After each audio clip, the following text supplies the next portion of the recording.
Hello and welcome. My name is Paula Alvarez and I'm a doctoral student at Aspen University. This brief video presentation will give you some pointers on managing confidentiality issues ethically. Let's get started. The agenda for today, the purpose of this brief video presentation is to discuss the American Psychological Association's ethical principles of psychologists and code of conduct related to client confidentiality, informed consent, clients turning 18 while in mental health treatment, and parental notification.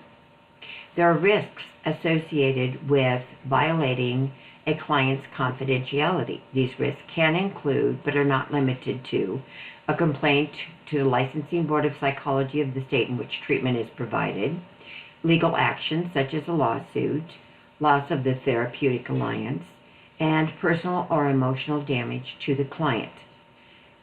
Confidentiality is a serious issue and should never be ignored.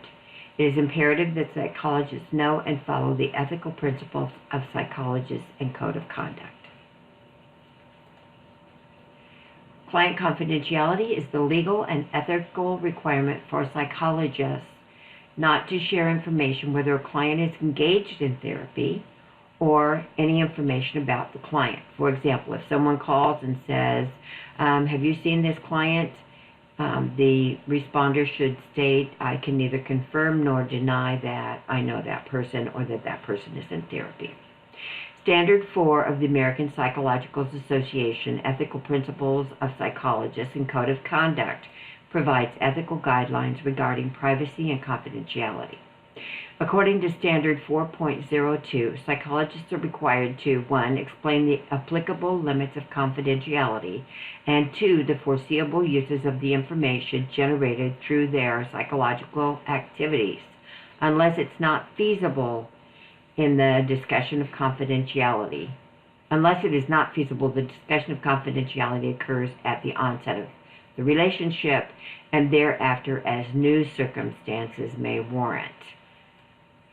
Standard 4.04, psychologists may be required to provide written or oral reports for the purposes of insurance billing or for appropriate scientific or professional purposes. Standard 4.05, psychologists should obtain consent from a client to disclose confidential information. Psychologists may disclose confidential information without the consent of a client to ensure the client's and the public's safety, for professional consultations, or as otherwise mandated by law. Disclosure should always be limited to the least amount of information required for the purpose indicated. Informed consent is the ethical and legal requirement to obtain consent from a potential client to engage in some form of medical or psychotherapeutic process.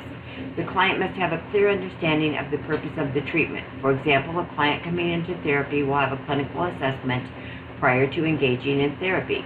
The client should understand that the purpose of a clinical assessment is to gather biopsychosocial spiritual information to make a diagnosis and to suggest a course of care to alleviate symptoms.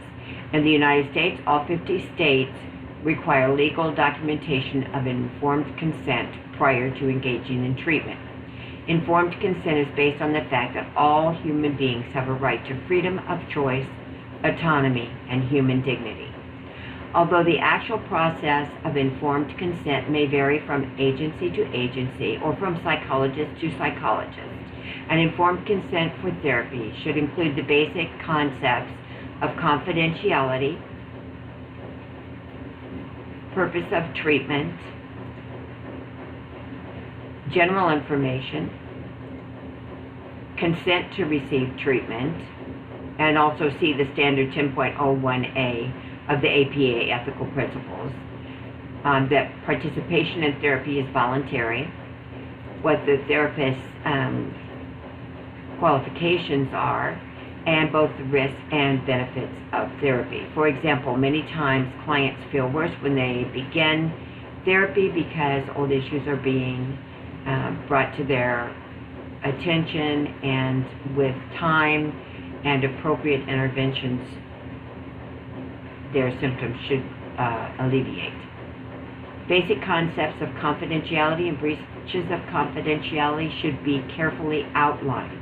The client should understand that the therapist will not acknowledge that the client is engaged in therapy and will not provide any information about the client to anyone without a signed authorization for the release of protected privacy information.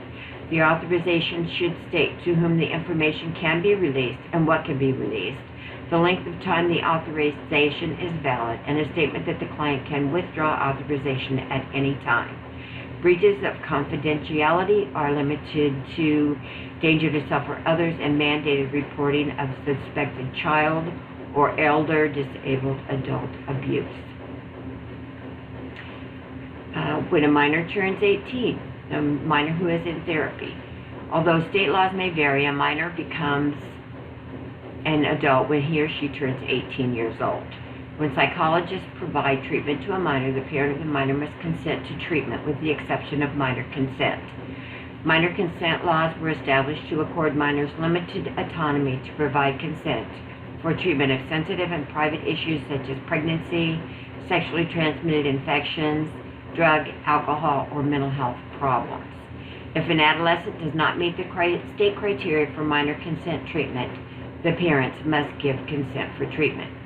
Once the minor reaches majority or 18 years of age in most states, he is able to consent for treatment and makes decisions about sharing his confidential information with others. A new informed consent, including consent for treatment, should be signed when the minor turns 18. The 18-year-old should have all information necessary in the informed consent explained to him thoroughly and should be given the opportunity to ask clarifying questions. If the young adult wants parental involvement or information shared with his or her parents, he or she needs to sign an authorization for release of protected health information for his parents. Parental notification. The most important of these issues are self-injurious behavior, danger to self, danger to others, or risky behaviors. Both parental consent for minors and minor consent are complex issues. Parental consent can become confusing depending on the biological parent's availability and willingness to consent for treatment. Today, many families are blended families. In other cases, parents were never married. Sometimes the biological father is unknown or his whereabouts are unknown. Legal guardians must have the correct legal documentation to verify that they have the right to give consent for treatment. And for minors in foster care, the state is sometimes the legal guardian and a caseworker must sign consent. The psychologist needs to be aware of state laws and carefully document the legal right of a parent or other caregiver to give consent to treat a minor. The state's requirements for minor consent is commonly well defined.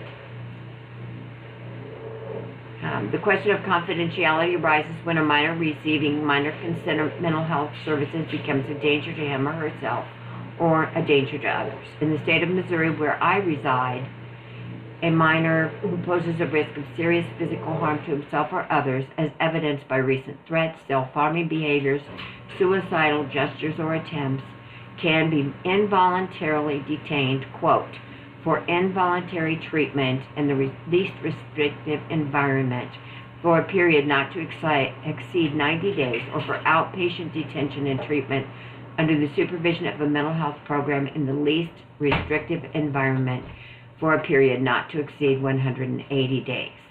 When a minor is receiving therapeutic services, a psychologist is ethically bound to notify the parents when the minor is in danger of harming himself or others. This is a compelling reason. When considering whether to inform parents of a minor's risky behavior, it is important to consult with an attorney. Thank you so much for your time, and I hope this presentation was helpful to you.